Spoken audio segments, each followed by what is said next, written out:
que vas a tener que empezar otra vez. Nada, pero sí, grábale, ¿no?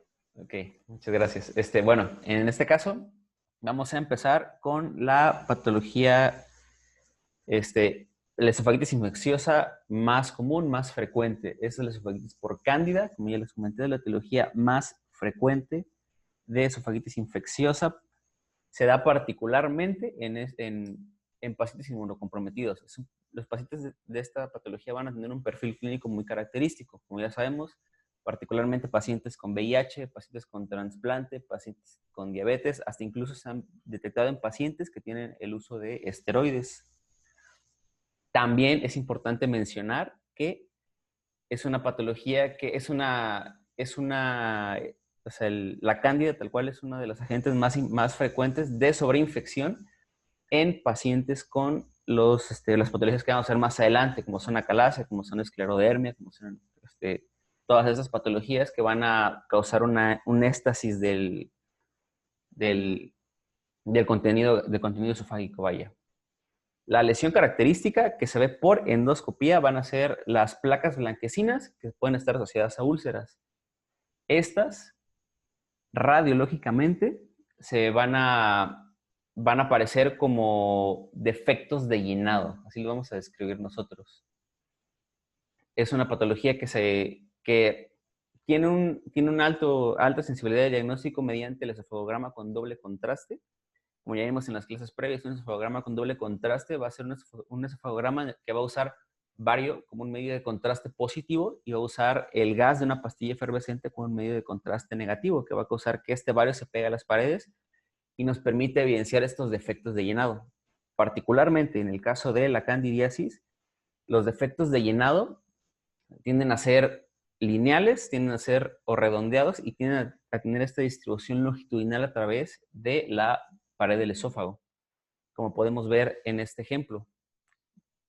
Esta es una magnificación del esofagograma con una técnica de doble contraste varitado, utilizando bario como contraste positivo y el gas de la pastilla efervescente como un contraste negativo. Es una vista en una proyección AP, en la cual podemos identificar el esófago, el cual se encuentra distendido en lo valorable, sin datos de dilatación, sin ensanchamientos ni estrechamientos, con una adhesión del medio de contraste hacia la pared, lo cual nos evidencia, múltiples defectos de llenado, los cuales van a estar predominantemente en los segmentos paratraqueal a interbronquial. Cabe remarcar eso, es importante que tengamos en cuenta que esta patología es de predominio en el medio superior del esófago, que son los segmentos que les acabo de mencionar.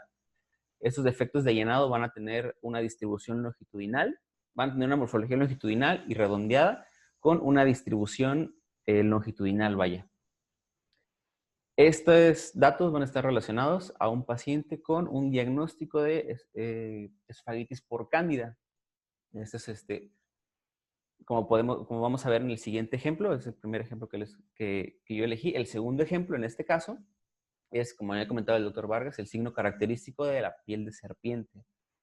El signo característico de la piel de serpiente se va a dar principalmente por estos defectos de llenado y úlceras que van a estar unidas muy cercanamente y van a estar intercaladas con tejido sano, lo cual nos van a dar este aspecto como de empedrado, también se llama este signo. Como podemos ver en esta primera imagen, en este caso tenemos una magnificación del esofagograma con técnica de doble contraste varitado, con bario como contraste positivo, con el gas de la pastilla efervescente como un contraste negativo.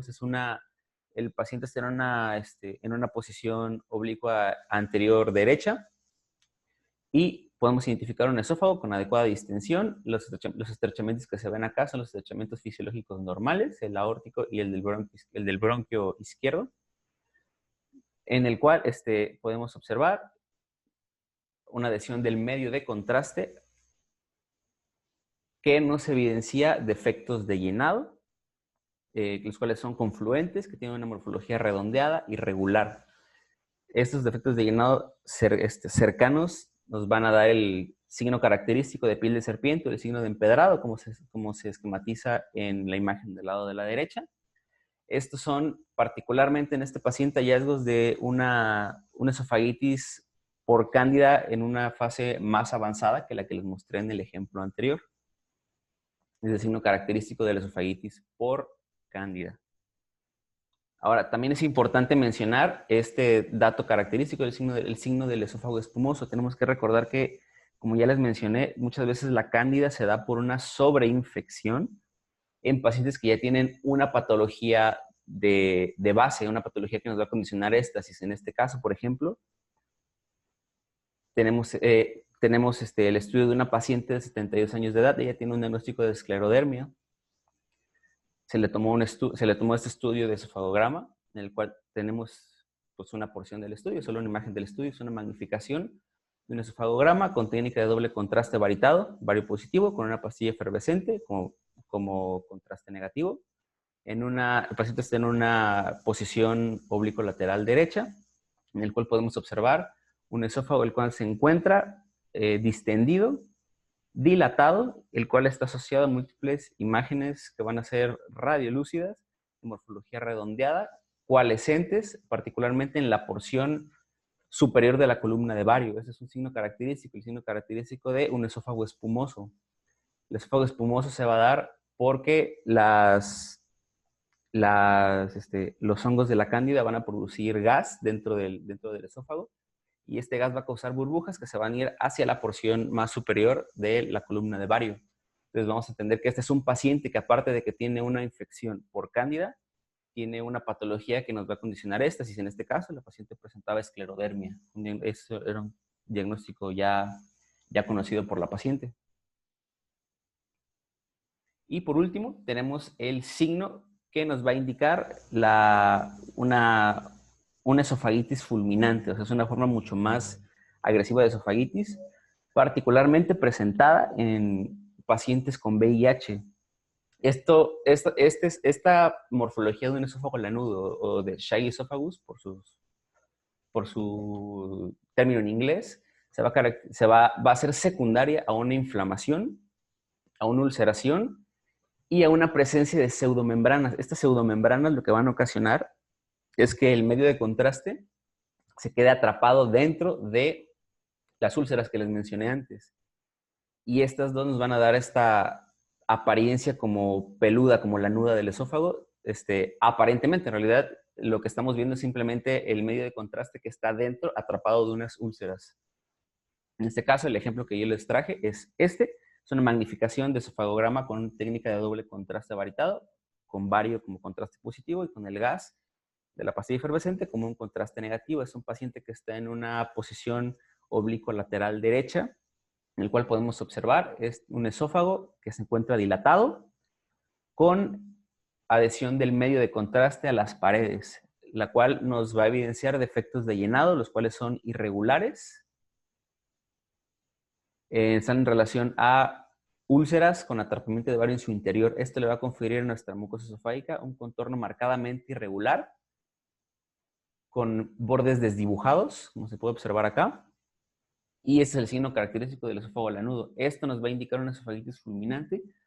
En caso de que veamos a estos pacientes, lo primero que tenemos que descargar es una coinfección de una candidiasis con un VIH.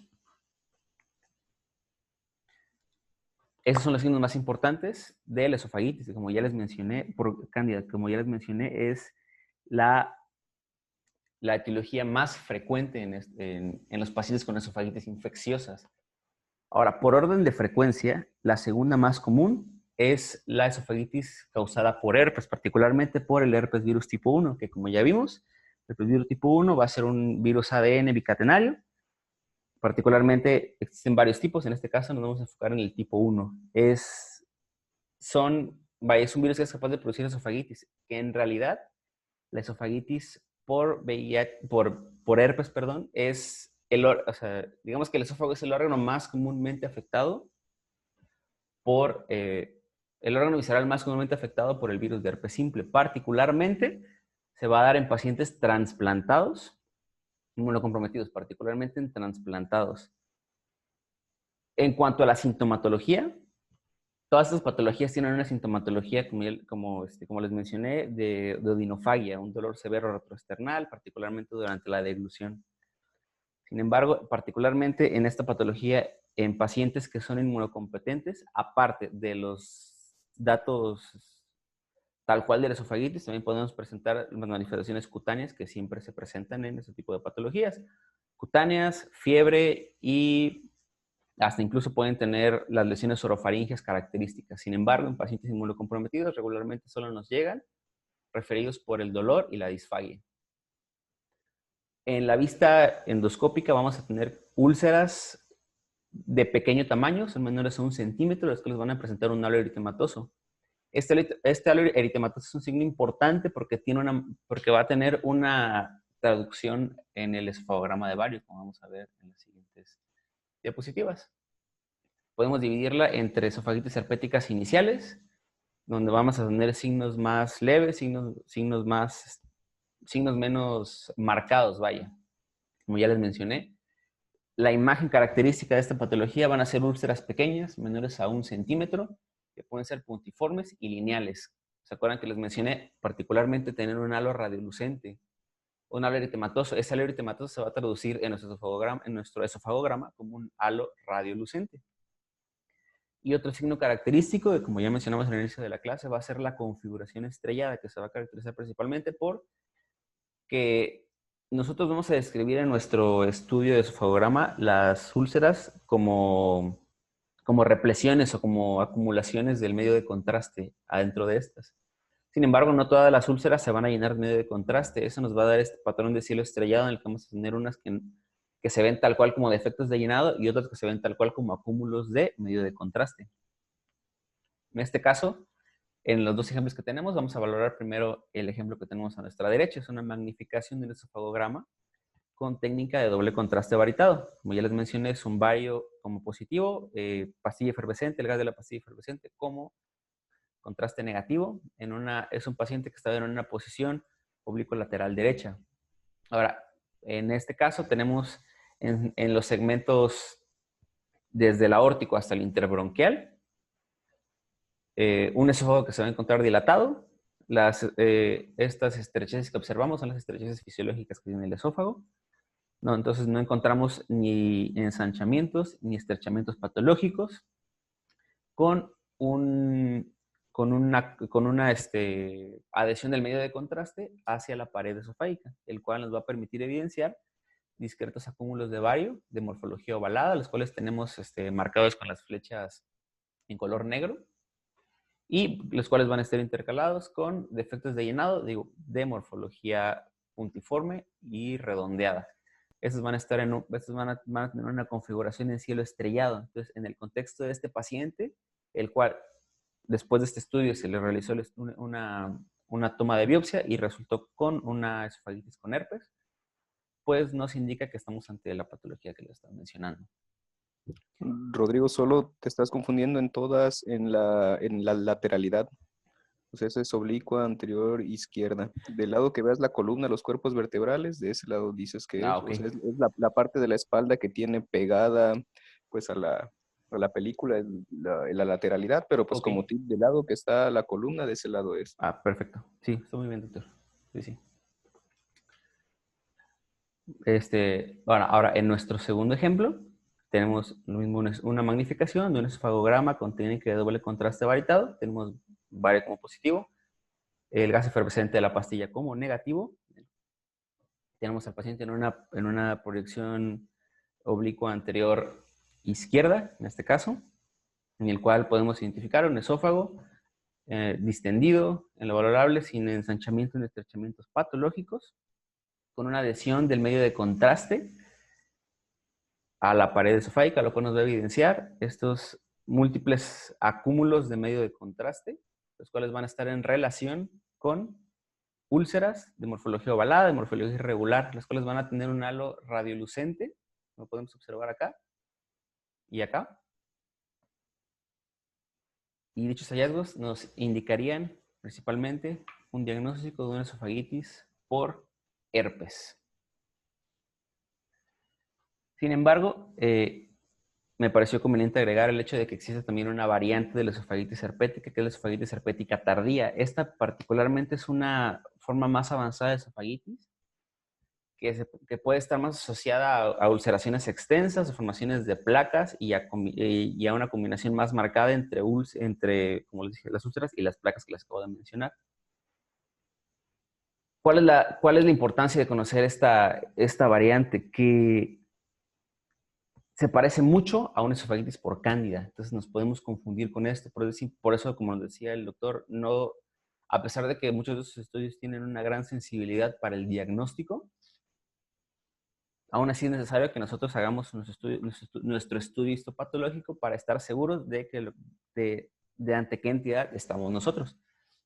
En este caso es el ejemplo, es una magnificación de un esofagograma con una técnica de doble contraste varitado, bario como positivo, la pastilla efervescente como negativo. Tenemos una proyección oblicua anterior izquierda, en la cual podemos observar un esófago sin evidencia de ensanchamientos ni estrechamientos patológicos, y aproximadamente de localizaciones entre los segmentos aórticos e interbronquiales. Podemos observar múltiples defectos de llenado, de morfología lineal, de este lado, de morfología ovalada. Estos hallazgos regularmente nos orientarían, nosotros pensaríamos, estas son esofagitis por cándida, es bastante obvio, ¿no? Sin embargo, este paciente tuvo un estudio histopatológico que reportaba una esofagitis por herpes. Por lo tanto, es importante que tengamos en cuenta que a pesar de que sí hay mucha sensibilidad con esos estudios, no es un 100% seguro. Siempre tenemos que tener en cuenta todos estos diagnósticos diferenciales a la hora que estemos haciendo nuestras interpretaciones de estudios varitados. La siguiente esofagitis por frecuencia e importancia que tenemos que valorar es la esofagitis por citomegalovirus. Particularmente en el caso de las esofagitis por citomegalovirus, se van a dar en pacientes que tengan VIH. Esto es muy importante porque vamos a ver más adelante la esofagitis por VIH y vamos a ver cómo la diferenciación entre estas dos es sumamente complicada, particularmente volviendo al esofagitis por citomegalovirus. Vamos a tener en cuenta que se da regularmente cuando los niveles de CD4 están por abajo de 100. En estos casos con VIH, esta es una de las etiologías más frecuentes de esofagitis. Son pacientes que se van a presentar con odinofagias severas, con dolor retroesternal, y que ante el estudio endoscópico vamos a observar úlceras de morfología ovoidea, de morfología en diamante, con un halo eritematoso. A simple vista podrá parecerse mucho a lo que valoramos en herpes. Sin embargo, aquí tenemos lo más importante de este caso, ¿no? Van a ser úlceras, regularmente son úlceras gigantes, muchas veces son únicas. Nos referimos a úlceras gigantes, a úlceras mayores a 1 centímetro. Como ya, al igual que en el caso del herpes, vamos a tener un halo radiolucente. Van a ser de morfología ovoidea y en diamante, como les mencioné, y a diferencia de la cándida y el herpes, esta va a tener una predilección por las porciones medias y distales del esófago. En este caso, tenemos estos dos ejemplos, son dos pacientes diferentes. En el primero tenemos una magnificación del esofagograma, no técnica de doble contraste varitado. Tenemos bario como positivo, con la pastilla efervescente como negativo. Tenemos un paciente en una posición oblicua lateral izquierda, la cual se observa un adecuado pase el medio de contraste hacia la porción del estómago y con una adhesión del medio de contraste hacia las paredes. Esta adhesión del medio de contraste nos va a evidenciar un acúmulo de bario. En este caso está marcado con estas flechas, un acúmulo de bario de morfología ovoidea, de bordes definidos, plana, de bordes regulares, perdón. Este está en relación a una úlcera gigante, y al tener una úlcera gigante, nuestro primer diagnóstico diferencial sería una esofagitis por citomegalovirus. La porción de esta lesión es aproximadamente en segmento epifrénico del esófago. Este paciente se le realizó una biopsia y tuvo un resultado positivo para una infección por citomegalovirus. Nuestro segundo ejemplo, el ejemplo de la derecha, tenemos un estudio, una magnificación de un esofagograma con técnica de doble contraste, varitado, bario como positivo, con pastilla efervescente como negativo. Es una proyección oblicua anterior izquierda, en la cual observamos un esófago dilatado, sin ensanchamiento ni estrechamientos patológicos. Sin embargo, podemos observar una adhesión del medio de contraste, lo cual nos va a evidenciar un acúmulo del mismo que va a tener una morfología regular, plana, de bordes definidos, en relación, está marcada con las flechas, en relación a una úlcera gigante, con un diagnóstico confirmado de citomegalovirus. Ese es un paciente que tenía, de igual manera, VIH. Ahora, el diagnóstico diferencial más importante de esta esofagitis, como ya les mencioné, es este. Es importante que los tengamos siempre en cuenta. ¿Por qué? Porque, si bien sabemos, aparte de que el VIH por sí mismo nos va a causar una inmunosupresión y nos va a hacer más vulnerables a las otras patologías, ya mencionamos que en todas el VIH es una constante. El VIH por sí mismo también nos puede llegar a causar la presencia de úlceras. Estas úlceras van a tener las mismas características que las úlceras que mencionamos por citomegalovirus. Eso lo vamos a ver más adelante. Particularmente, esta se va a dar en pacientes con niveles de CD4 menor a 300. Y como ya les mencioné, el cuadro clínico, perdón, va a ser una odinofagia de inicio agudo.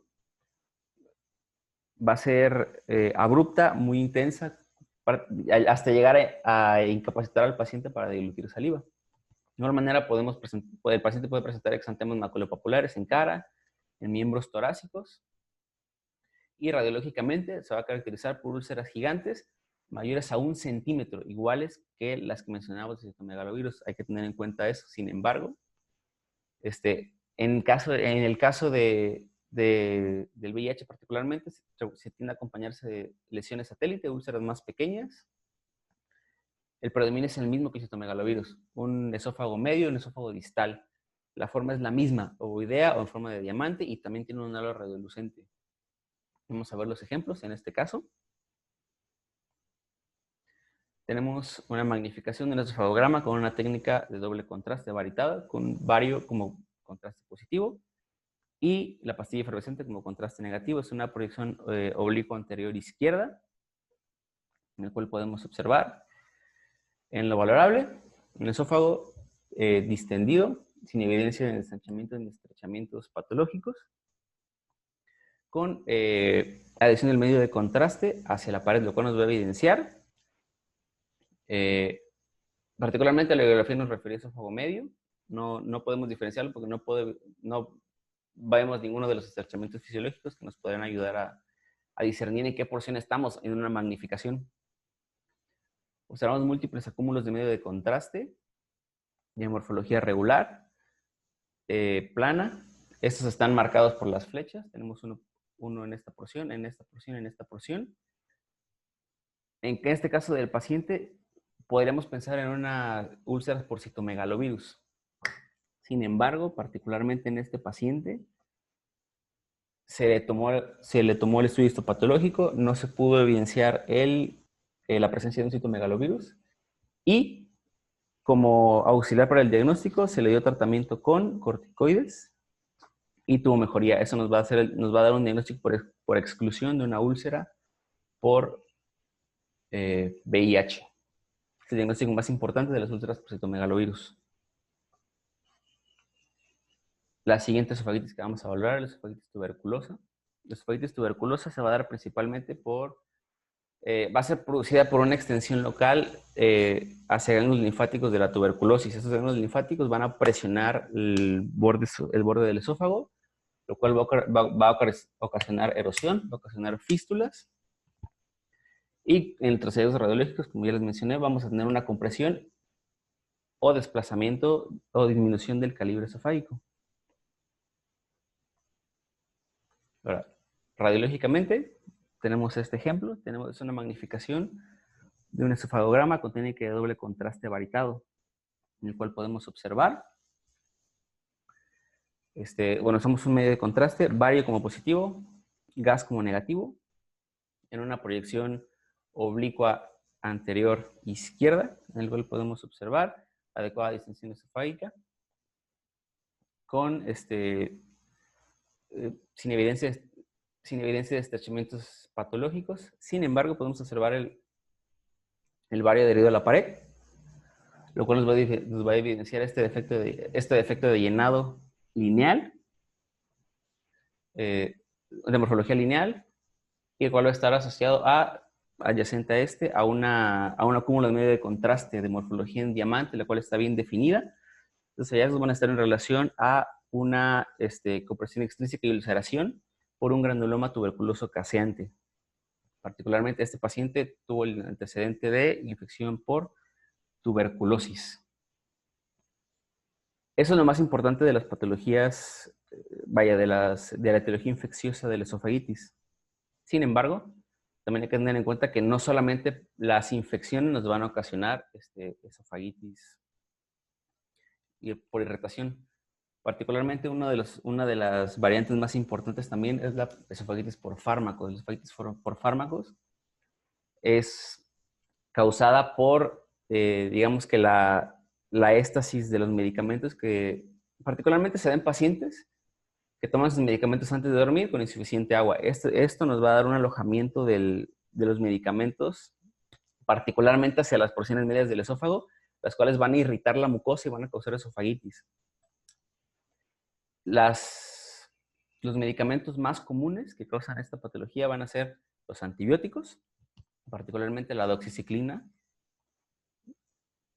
los AINES, los medicamentos cardíacos, como pueden ser el cloruro de potasio y la quinidina, y los bifosfonatos, particularmente el alendronato. Ahora, dependiendo de qué medicamento estemos hablando, tiende a haber diferente morfología de las lesiones, ¿vale? Particularmente en el caso de la tetraciclina y de la doxiciclina, vamos a ver que tienen úlceras pequeñas, aproximadamente en la porción media del esófago, a nivel de los arcos del arco aórtico y del bronquiolo principal, y tienen la particularidad de que se van a autolimitar tan pronto como dejemos de ingerir el medicamento, aproximadamente entre 7 y 10 semanas. Para este caso, incluye este ejemplo. Es un estudio, es una magnificación de un esofagograma con técnica de doble contraste, con baria como positivo y el gas de la pastilla efervescente como negativo.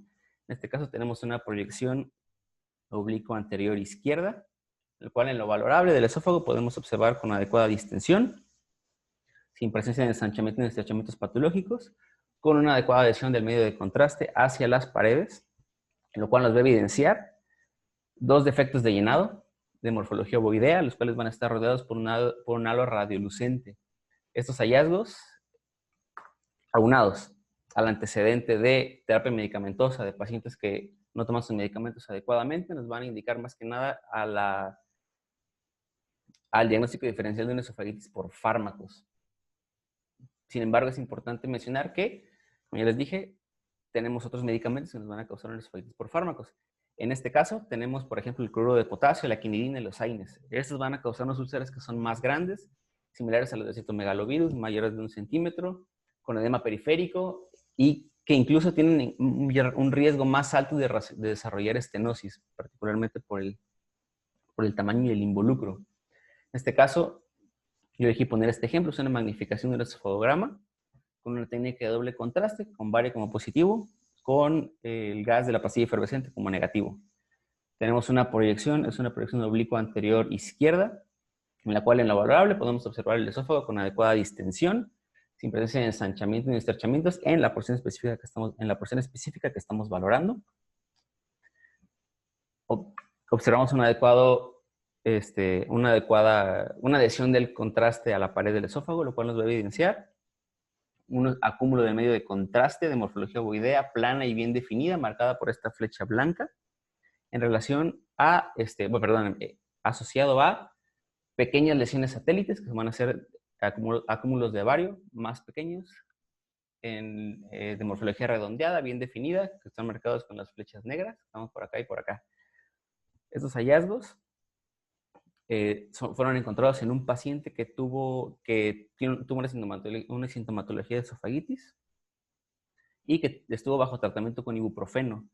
Cabe remarcar que los síntomas de este paciente remitieron después de retirar el tratamiento, por lo tanto, nosotros podemos hacer el diagnóstico de una esofagitis por fármacos, secundaria a al uso de AINES. En cuanto a la esofagitis por radiación, tenemos que tener en cuenta que, particularmente para el esófago, se va a dar cuando llegamos a los 45-60 grays de radiación, que como ya mencionó el doctor antes, es la medida que se utiliza para la radiación absorbida de determinado órgano. Hay que recordar que cada órgano tiene su índice de radiación absorbida, es individual. En este caso es del esófago.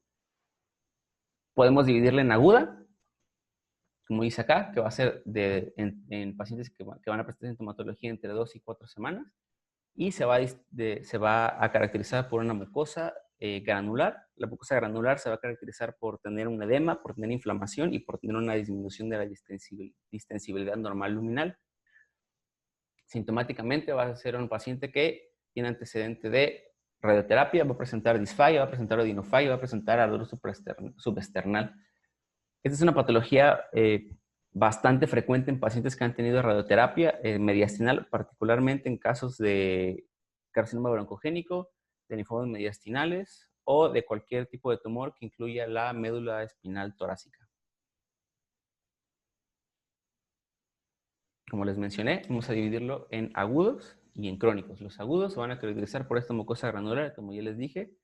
Va a ser una mucosa con edema, inflamada, con disminución de la distensibilidad, con la presencia de úlceras pequeñas y por una dismotilidad secundaria a esta disminución que les acabo de mencionar. Este va a ser en pacientes que tienen tratamiento a corto plazo, aproximadamente entre 2 a 4 semanas. Y por otro lado tenemos la fase crónica, que se va a caracterizar principalmente por estenosis. Esta se va a dar regularmente en pacientes que tienen de 4 a 8 meses posteriores al tratamiento con radioterapia. Radiológicamente tenemos estos dos ejemplos. El primero es una magnificación de un estudio de esofagograma con técnica de doble contraste con bario como positivo y el gas de una pastilla efervescente como negativo. Es una proyección oblicua anterior izquierda en donde se observa un esófago distendido, sin ensanchamientos, el cual va a presentar múltiples defectos de llenado, de morfología redondeada y lineal. Tenemos morfología lineal, morfología redondeada. Estos hallazgos van a estar relacionados a un esófago con una mucosa granular. Los hallazgos son encontrados en un paciente que tenía un antecedente de 3 semanas de odinofagia y con un antecedente de radioterapia por un diagnóstico de un carcinoma broncogénico. En el caso de nuestro segundo ejemplo, tenemos una magnificación de un estudio de esofagograma con una técnica de doble contraste varitado, bario como medio de contraste positivo, el gas de una pastilla efervescente con medio de contraste negativo. En esta segunda imagen tenemos una proyección de igual manera, es oblicua anterior izquierda, en el cual podemos observar un esófago distendido con la presencia de múltiples zonas que van a presentar un ligero estrechamiento, las cuales van a estar marcadas con la flecha blanca, son estrechamientos patológicos. No vamos a identificar ningún defecto de llenado. Esos hallazgos van a estar particularmente asociados a un paciente que tiene antecedente de una radioterapia, son cambios crónicos. Como ya les mencioné, en este caso ya no vamos a observar una mucosa granular. Simplemente vamos a observar esta disminución de la luz anormal del esófago. Y aunado a los antecedentes que les acabo de mencionar, vamos a intuir que este paciente tiene una esofagitis por radiación.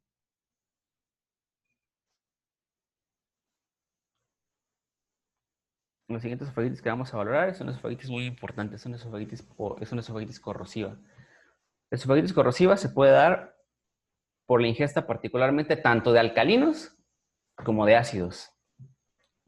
Es más común la que es dada por la ingestión de alcalinos. Vamos a entender que fisiológicamente van a actuar de diferente manera. Los alcalinos van a producir lesiones más localizadas y profundas, secundarias a la necrosis, a la liquefacción y a la saponificación de la mucosa esofágica. A diferencia de los ácidos que van a presentar un tipo de necrosis coagulativa más extensa, va a ser menos profunda De estas dos, la más común, bueno, muchas bibliografías mencionaban que dependiendo del área, ¿no? Mencionaban que particularmente en América era más común la alcalina, en lugares del Medio Oriente era más común la que es por ácidos. Vamos a enfocarnos en la que es por alcalinas, particularmente por antecedentes de ingestiones como cloro, bicarbonato de sodio, como limpiadores domésticos. Epidemiológicamente es más común en niños, en un 80% tienden a ser accidentales y en un 20% en adultos, particularmente en intentos de suicidio. Sintomatológicamente vamos a presentar pacientes que tienen odinofagia, dolor torácico, fiebre, salivación, vómito y hematemesis. Y entre sus complicaciones más importantes va a ser la perforación, mediastinitis, peritonitis y fístulas. Ahora, patológicamente vamos a distinguir las esofagitis por cáusticos en 3 estadios. El estadio agudo, que van a ser los 10 primeros días, que se van a caracterizar por necrosis aguda de la mucosa.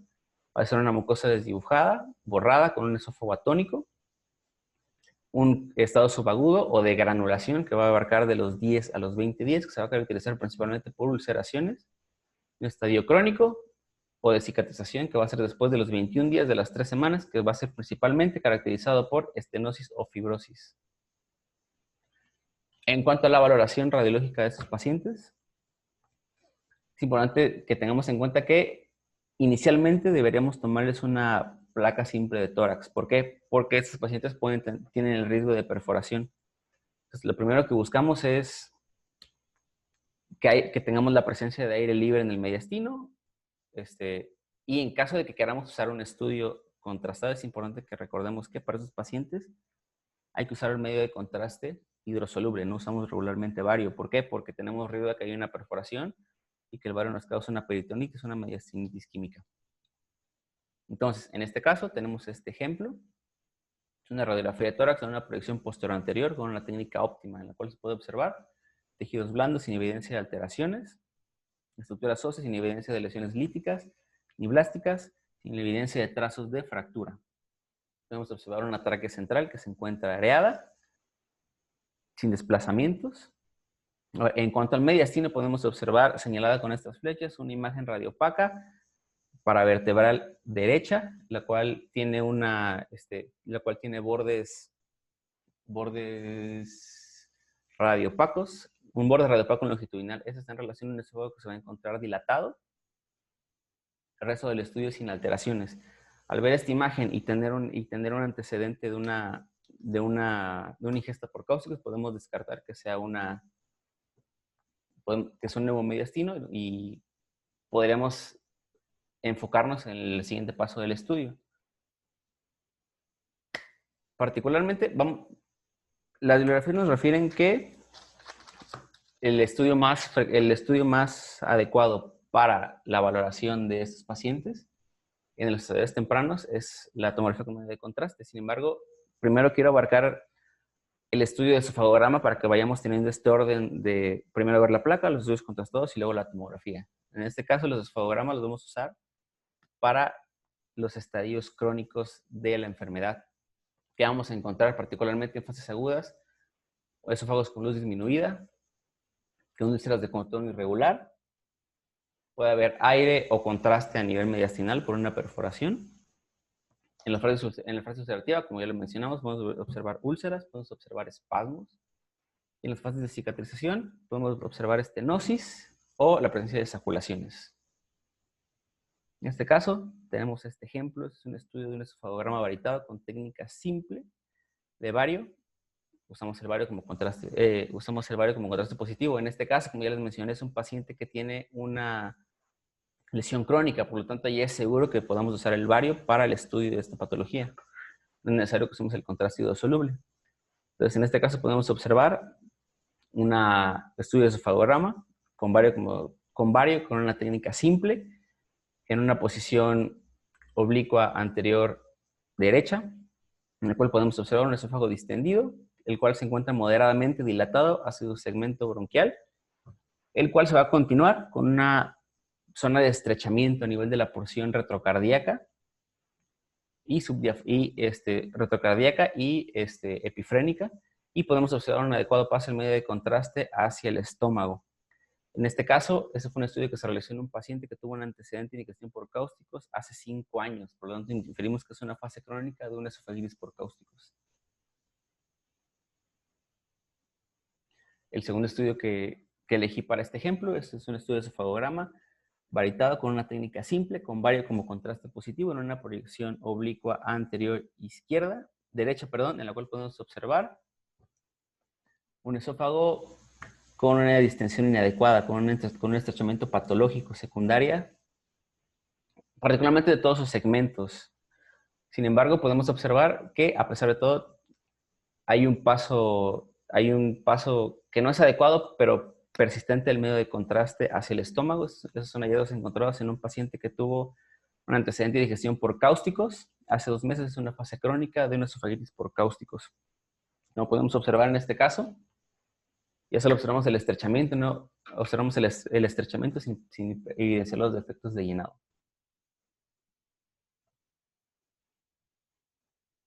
Y como el tercer ejemplo, tenemos este estudio. Es un esofagograma con vario con una técnica simple, vario como contraste positivo en una proyección lateral derecha en la cual podemos observar un esófago con una distensión inadecuada, secundaria a la presencia de un estrechamiento irregular y predominan los segmentos desde el aórtico hasta el interbronquial, el cual se asocia a múltiples defectos de llenado en su interior, en la porción distal a de morfología redondeada, en los segmentos retrocardíacos y epifrénicos. Sin embargo, observamos aún así un adecuado paso al medio de contraste hacia el estómago. Este paciente tuvo un antecedente de una ingestión cáustica hace 5 años. Sintomáticamente persistía con una disfagia para sólidos como consecuencia. Ahora, como les mencioné, en el caso de que tengamos un paciente con datos agudos de una ingestión por esofagitis, si bien sí podemos hacer un esofagograma con medio de contraste hidrosoluble, el estudio más indicado es una tomografía con medio de contraste. En este caso, ¿qué datos podremos observar? Un engrosamiento circunferencial aproximadamente de 5 milímetros o mayor, con el signo característico del signo de Diana, que se va a caracterizar por un refuerzo de la mucosa con una submucosa hipodensa, o incluso podemos observar datos de perforación. En el caso de la tomografía, existen varios grados de acuerdo de la intensidad de la afección. En este caso puse los 3 ejemplos, es cada un ejemplo de diferente paciente de cada grado, ¿no? Son 3 imágenes de estudio de tomografía de tórax, diferente paciente, en una ventana para mediastino en una fase contrastada. Los 3 en un paciente con antecedente de ingesta por cáusticos. En la primera observamos un estudio aparentemente normal, es un esófago tejidos blandos sin evidencia de alteraciones, estructuras óseas sin evidencia de alteraciones. Sin embargo, en esófago, de igual manera, no observamos alteraciones, es un estudio aparentemente normal, es una mucosa sin refuerzos, posterior al medio de contraste, sin aparente dilatación. Ese sería un grado 1 en un paciente con ingesta de cáusticos. En esta segunda imagen podemos observar un engrosamiento de la pared esofágica, particularmente señalada con la flecha verde, con un refuerzo significativo de la mucosa posterior a la administración de medio de contraste. Nos van a indicar la presencia de un edema de la mucosa. Sería una esofagitis por cáusticos aguda, en fase aguda, grado 2. Y si podemos comparar con la tercera imagen, tenemos un estudio de tomografía de tórax, una ventana para mediastino, la variable de tejidos blandos y estructuras óseas sin alteraciones. Podemos observar, como podemos marcado por esta flecha, un engrosamiento de la pared esofágica con una estenosis total de la luz, la cual no presenta realce a la administración de medio de contraste. También podemos observar la presencia de edema alrededor de la mucosa esofágica. En este caso, nos indicarían datos de necrosis transmural y de una esofagitis por cáusticos grado 3. Este es el uso que podemos darle a la tomografía en pacientes con esofagitis por cáusticos.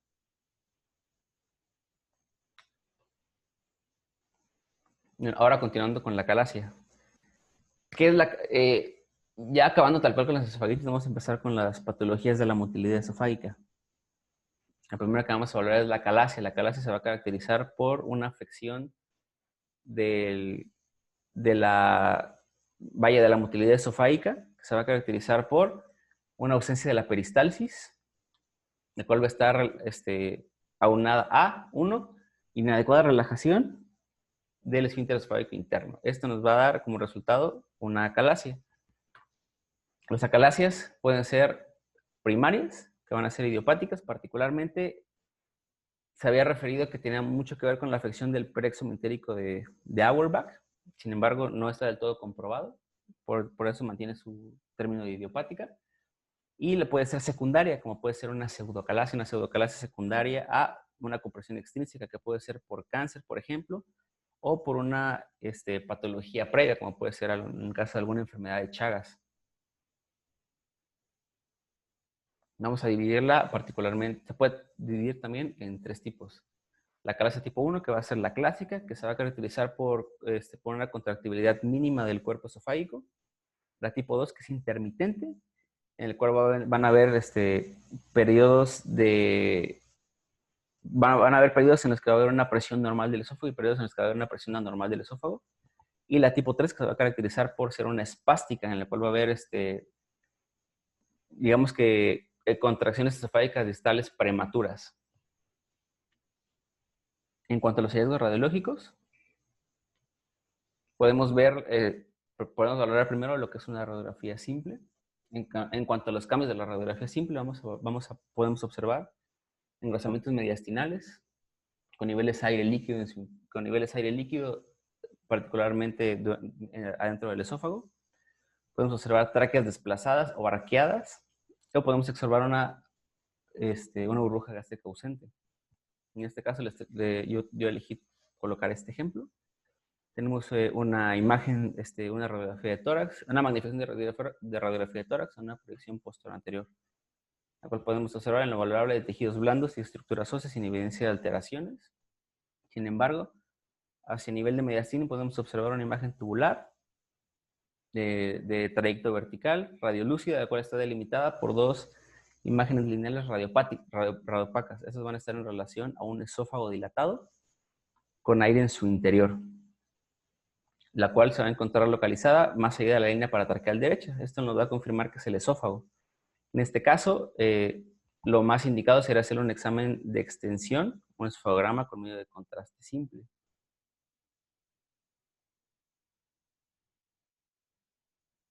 Ahora, en cuanto al signo de medio de contraste, en cuanto al uso de los estudios de medio de contraste, tenemos los signos más importantes, que es, uno, el signo de pico de pájaro. El signo de pico de pájaro se va a caracterizar por un afilamiento distal a la columna de Vario después de la dilución del paciente, con un paso filiforme del mismo secundario a la presión de la gravedad. Vamos a encontrar también dilatación esofágica, vamos a encontrar éstasis de Vario por un inadecuado vaciamiento esofágico. Y otros signos como pueden ser el signo de doble riel, que vamos a ver más adelante. Particularmente para este caso tenemos 2 magnificaciones de un esofagograma varitado con técnica simple, con Vario como medio de contraste positivo. Son dos estudios del mismo paciente, son proyecciones oblicuas laterales izquierdas, en la cual se puede demostrar un esófago que se encuentra distendido, con moderada dilatación, asociado a un retraso del vaciamiento esofágico, con un paso filiforme de contraste hacia el estómago, lo cual se va a representar con este afilamiento distal de la columna de Vario en un signo característico del signo de pico de pájaro. Este hallazgo es muy característico de la acalasia.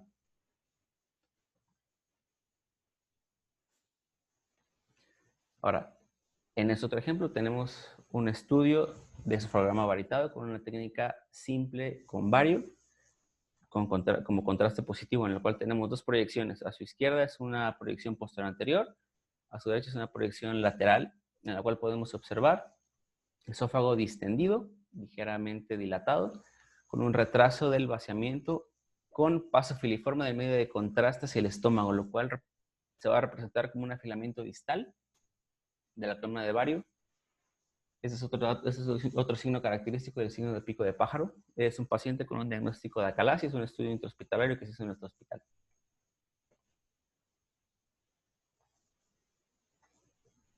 El siguiente dato que nos puede orientar hacia la presencia de una calasia es este signo característico que se llama el signo del doble riel. En este caso tenemos un estudio, una magnificación de un esofagograma varitado con técnica de contraste simple con varia como medida de contraste positivo, en el cual es una proyección oblicuo anterior derecha, en la cual podemos observar una dilatación esofágica en su tercio distal,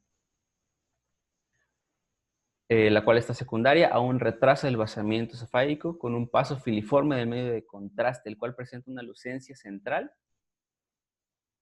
en un signo de el doble riel. Es un paciente con un diagnóstico de acalasia. Particularmente en el caso de acalasia, es también conveniente que se haga el estudio por fluoroscopía, en el cual podamos observar en tiempo real, videograbado, la peristalsis de los pacientes. ¿Por qué? Porque en el caso de la acalasia se presenta particularmente el tipo de peristalsis que son peristalsis terciarias, las cuales van a ser peristalsis irregulares en todo el esófago, las cuales no son adecuadas para un paso del bolo alimenticio. Sin embargo, no pude encontrar ningún video en el que pudiera evidenciar estos datos. Vaya. Sin embargo, es importante que tengamos entendido que es lo indicado en estos pacientes. Ahora, la acalasia también se puede valorar mediante el estudio de tomografía. No es lo típico, regularmente se utiliza tanto el esofagograma como la manometría. Sin embargo, yo decidí agregar estos estudios de tomografía para que más o menos entendíamos cómo se podría observar un esófago con acalasia mediante un estudio tomográfico. Y también para evidenciar este tercer signo que nos indicaría una acalasia severa, que es el signo de la sigma. En este caso tenemos tres imágenes de tomografía, son del mismo paciente. Es un estudio de tomografía de tórax, en un corte axial, en una ventana pulmonar y paramediastino, en estos casos en los cuales identificamos esta imagen tubular de contenido heterogéneo con nivel de aire líquido en su interior, la cual está en relación a un esófago que se encuentra dilatado, presentaba una dilatación de más de 4 centímetros, según lo referido por la bibliografía, cual tiene una pared delgada. Este es un estudio compatible con de un paciente de acalasia. Dichos hallazgos los podemos corroborar en esta magnificación de la reconstrucción sagital, en la cual podemos observar un esófago marcadamente dilatado, de morfología en sigma, con un inadecuado vaciamiento normal hacia la porción del estómago. Entonces, es un estudio de tomografía típico de un paciente con acalasia. Entonces, hay que recordar que en el caso de la tomografía tenemos estos 4 datos característicos. 1, la dilatación moderada con un diámetro mayor a 4 centímetros con pared delgada. 2, la presencia de contenido con niveles de aire líquido en su interior. Y 3, la presencia de la dilatación con un estrechamiento abrupto de la porción distal del esófago. Bueno, uno de los diagnósticos diferenciales más importantes de la acalasia es la esclerodermia. La esclerodermia se puede dividir, como ya hemos visto previamente, en sistémica, en localizada y en formas focales. La localizada va a ser conocida como morfea, es algo que no nos interesa tal cual para esta clase. Sin embargo, en cuanto a las formas sistémicas y la forma CREST, que va a ser la forma localizada, que por sus siglas se va a denominar como calcinosis, como fenómeno de Raynaud, que podemos observar acá, como afección esofágica, como esclerodactilia y como telangiectasias. Tener en cuenta que de todas las manifestaciones viscerales que nos va a dar la esclerodermia, la esofágica es la más común, hasta de un 75%. ¿Por qué se va a caracterizar la esclerodermia? Por una disminución o ausencia de las peristalsis, y la manera en la que nosotros podemos diferenciar terminantemente entre una esclerodermia y una acalasia es la presencia de reflujo. Hay que recordar que la presencia de reflujo nos va a descartar prácticamente en su totalidad el diagnóstico de una acalasia. Sin embargo, nos va a orientar más al diagnóstico de esclerodermia. Nos podemos apoyar mucho de eso para cuando estemos haciendo nuestros estudios de fluoroscopía o de estudios varitados. En cuanto a los hallazgos radiológicos, es una patología que va a tener una afección distal, particularmente en los 2 tercios distales, se va a caracterizar por un vaciamiento esofágico deficiente, cual se va a asociar a una dismotilidad y a la presencia de reflujo. Ahora, en este caso, tenemos este estudio de fluoroscopía con una sustracción digital con medio de contraste simple, utilizando bario, con medio de contraste positivo, en el cual se puede observar un esófago distendido, dilatado hacia su segmento retrocardíaco, con un retraso de su vaciamiento, lo cual es un hallazgo, es un hallazgo muy importante que nos va a indicar un probable diagnóstico de esclerodermia con manifestación esofágica. Ahora, ¿cómo podemos hacer el diagnóstico entre esclerodermia y entre la acalasia? Uno es, no tenemos el signo característico del pico de pájaro, a diferencia en el caso de las acalasias. Dos, es importante que mencionemos también que sería conveniente en esos pacientes utilizar una proyección en Valsalva o pedirle a este paciente, en el caso de la fluoroscopía, que realizara una maniobra de Valsalva para evidenciar si existe una presencia de reflujo del contenido varitado del estómago hacia el esófago, vaya. Y de esta manera nosotros podemos hacer más que nada una diferenciación entre lo que es una acalasia y una esclerodermia. Sin embargo, evidentemente, la esclerodermia va a tener otros síntomas sistémicos característicos, a diferencia de la acalasia, que es particularmente una patología que se va a limitar al esófago.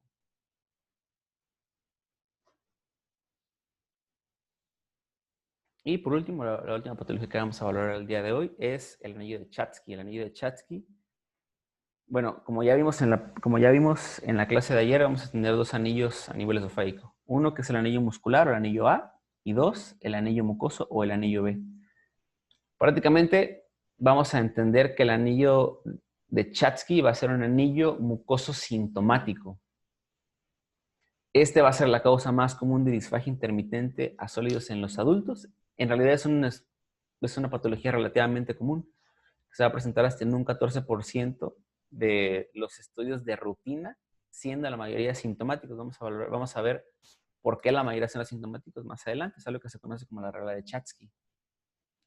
Sintomáticamente, los pacientes van a presentar disfagias crónicas intermitentes a sólidos.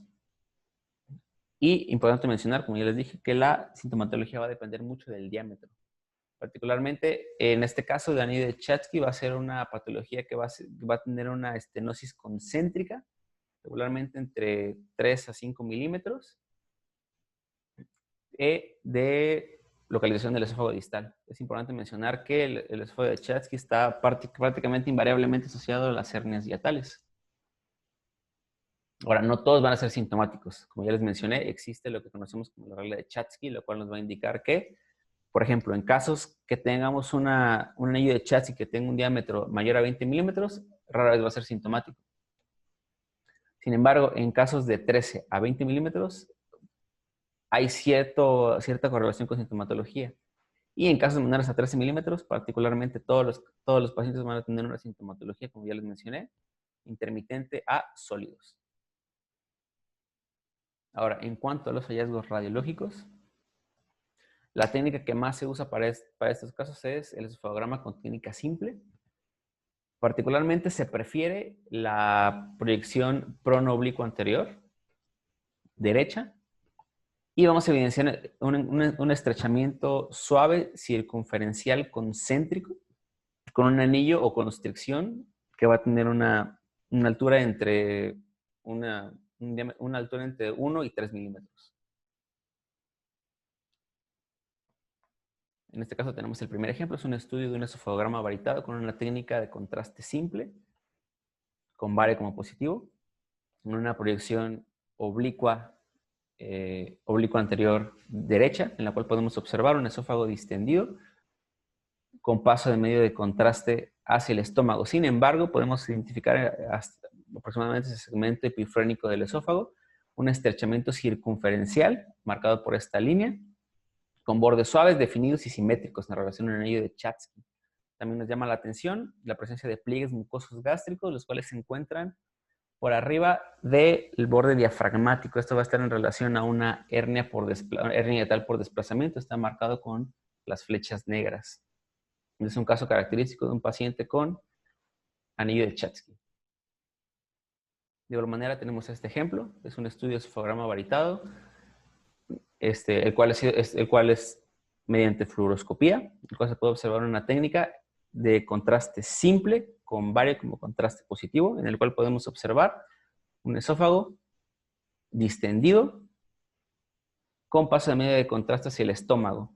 Sin embargo, podemos observar de igual manera en el segmento epifrénico del esófago un estrechamiento circunferencial de bordes suaves con un calibre luminal menor a 13 milímetros, referido por la bibliografía, en relación a un anillo de Chatsky. También nos va a llamar la atención esta presencia de pliegues mucosos por arriba del borde diafragmático, lo cual está en relación a una hernia tal por desplazamiento, como podemos observar acá.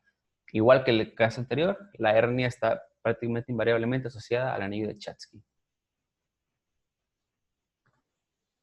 Y por último tenemos este estudio, es un esofagograma varitado con técnica simple con bario como contraste positivo.